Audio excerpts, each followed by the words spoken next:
Kabupaten Timor Tengah Selatan kini menjadi kabupaten terbaik dalam penanganan penurunan angka stunting.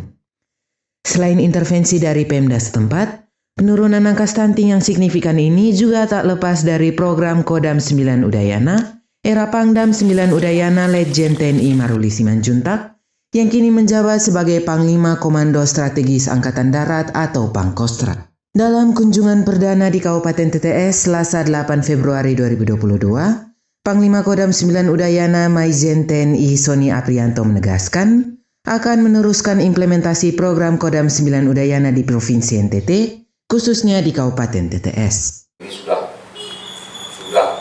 mulai banyak berair dengan adanya pompa hidram, kemudian adanya sumur bor dan sebagainya. Ya, ini semua adalah kerja keras seluruh prajurit Udayana. Diberikan kemudahan dalam hal bentuk pertaniannya, kehidupan sehari-harinya, karena air itu adalah sumber kehidupan. Airnya ada, tapi tidak sampai ke atas. Dengan bantuan dari para babinsa ini, sehingga masyarakat merasakan itu semua. Di sini kan masih ada beberapa titik yang on progress, kan? Berapa titik yang tepatnya? 9 titik segera dikerjakan. Sambil saya sedang berpikir juga dengan Danrem, dengan Aster, kita sudah, Pak Maruli sudah survei tahun 2022 ini beberapa ratus titik lagi. Nah, tinggal kita mencari dukungan dananya. Ya. Karena memang itu sangat-sangat dibutuhkan oleh masyarakat khususnya di Nusa Tenggara Timur. Bupati Timor Tengah Selatan Epi Tahun yang diwawancarai terpisah tak menampik tingginya penurunan angka stunting di Kabupaten TTS berkat dukungan program Kodam 9 Udayana.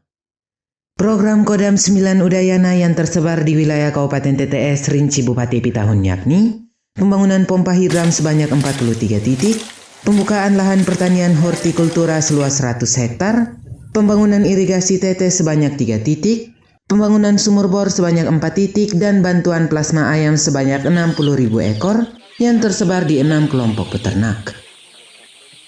Bukan itu saja, program Kodam 9 Udayana juga berdampak signifikan terhadap penurunan angka kemiskinan di wilayah Kabupaten TTS.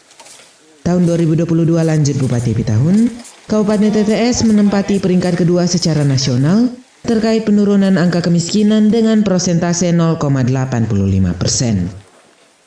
Di akhir wawancaranya, Bupati Epi Tahun menyampaikan terima kasih tak terhingga kepada Letjen TNI Maruli Simanjuntak yang telah mendukung Pemda TTS dalam implementasi program pembangunan kemasyarakatan, juga Pangdam 9 Udayana Maijen TNI Sony Aprianto yang telah melakukan kunjungan perdana ke Kabupaten TTS. Bagi Bupati Epi Tahun, kunjungan perdana Pangdam 9 Udayana Sony Aprianto di TTS adalah bagian dari perhatian serius Kodam 9 Udayana dalam mendukung program pembangunan kemasyarakatan, khususnya penurunan angka stunting dan angka kemiskinan. Penurunan angka stunting kita di TTS cukup tinggi, 8,5% di seluruh NTT. Jadi sementara kita ada mengukur 41.000 lebih anak di TTS, kondisi pengukuran sampai sekarang kurang lebih 27 mau 30.000 anak yang sudah. Dari kondisi ini ada bantuan-bantuan baik itu dari TNI, Polri, dan pemerintah pusat, provinsi, dan kabupaten.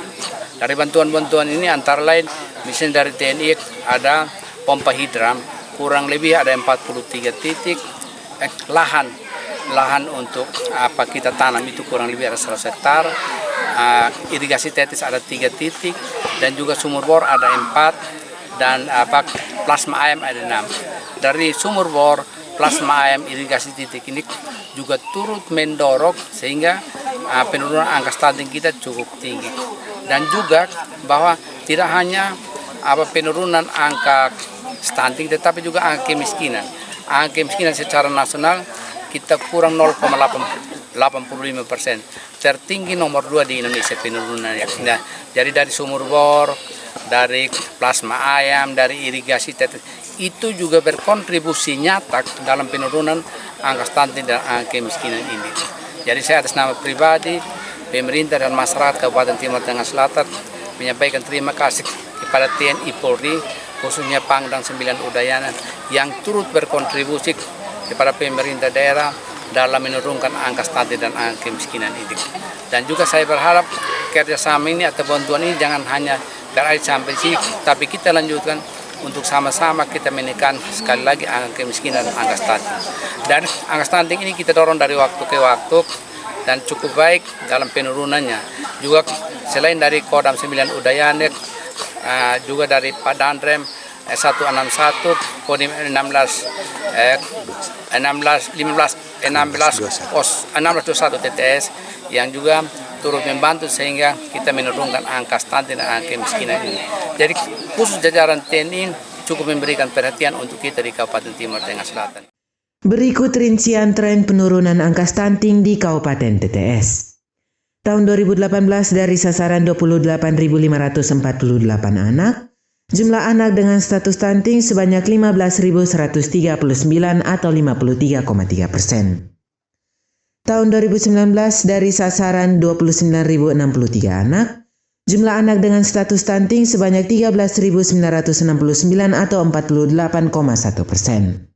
Tahun 2020 dari sasaran 35.298 anak, jumlah anak dengan status stunting sebanyak 16.906 atau 40,6%. Tahun 2021 dari sasaran 40.937 anak, jumlah anak dengan status stunting sebanyak 13.123 atau 32,1%. Tahun 2022 terhitung Februari 2022, dari sasaran sementara 19.593 anak, jumlah anak dengan status stunting sebanyak 6.473 atau 33%. Polcelere KLTV News mewartakan.